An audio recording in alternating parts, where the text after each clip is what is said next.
নমস্কার বন্ধুরা, সময় ব্লগের থেকে তোমাদের সবাইকে জানাই স্বাগত। চলো একটা নতুন রেসিপি নিয়ে শুরু করব। মান কচুর পাতা ভক্তা। এই দেখো, মান কচুর মাঝের পাতাটা এরকমভাবে নেবে, নিয়ে এটাকে ছাড়িয়ে নিচ্ছি আমি।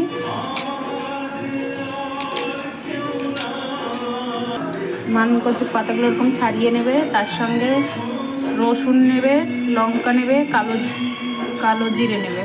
এগুলো সব শুকনো খোলায় ফ্রাই করে নিতে হবে। চলো ফ্রাই করি, এগুলো ছাড়িয়ে নিই।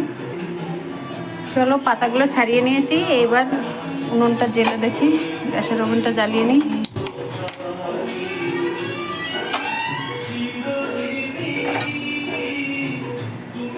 তোমরা একবার বাড়িতে সবাই ট্রাই করবে, দেখবে খুব সুন্দর লাগবে। নতুন একটা রেসিপি, আমি তো বাড়িতে অনেকবার ট্রাই করে খেয়েছি।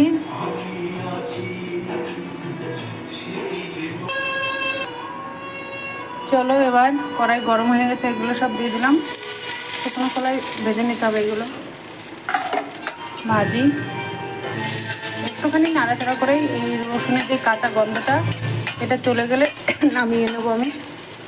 আর এই কালো জিরের যে একটা খুব সুন্দর গন্ধ বেরোয়, একদম মনটা খুশিতে ভরে যায়।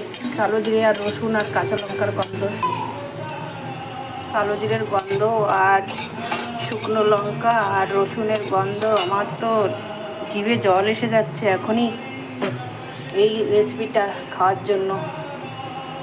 গরম গরম গরম ভাতের সাথে যা লাগে না, তোমাদের বলে বোঝাতেই পারবো না কেমন লাগে। তোমরা যদি বাড়িতে ট্রাই করে খেয়ে আমাকে কমেন্ট করে জানাও, দেখো কত সুন্দর লাগে এই রেসিপি। চলো নামিয়ে নিই এই ভাজা এটা রসুন, কালো জিরে আর লঙ্কাটা।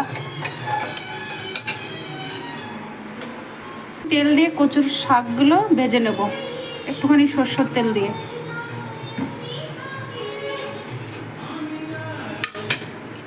শাকটাকে এরকম করে জাস্ট দিয়ে দেবো, দিয়ে ভাজা ভাজা হবে।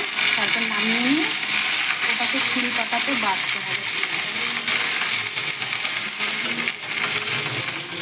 এর মধ্যে একটুখানি লবণ দিয়ে দিলাম, একটুখানি হলুদ দিয়ে দিলাম, একটুখানি হলুদ দিয়ে দিলাম। আর এটা কিছুক্ষণ ফ্রাই করবো, ভাজা ভাজা আরেকটু ভাজবো, একদম এর রসটা শুকিয়ে নিতে হবে।